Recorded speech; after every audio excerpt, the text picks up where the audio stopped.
Príde chlapík k doktorovi, ten ho prehliadne a potom hovorí: Človeče, vy musíte piť ako dúha, mal by ste to obmedziť. No áno, pán doktor, ale to je ťažké. No tak si skúste miesto každého politra dať jablko. No pekne, ale kde ja vezmem denne 60 jablôk? Ide Mercedes po diaľnici a po chvíli ho dobehne Trabant. Vodič Trabantu otvorí okienko a kričí na vodiča Mercedesu: Poznáte Trabant?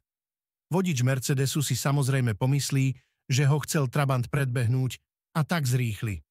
Po krátkej chvíli Mercedes zase dobehne Trabant a toto sa opakuje asi ešte 3-krát, až zase Trabant dobehne Mercedes a predbehne ho.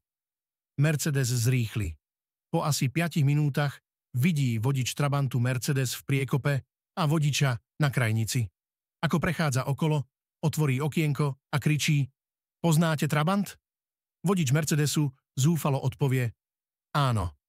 Vodič Trabantu: A kde sú brzdy?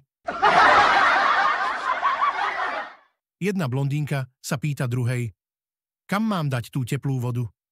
Do chladničky. Teplá voda sa vždy zíde.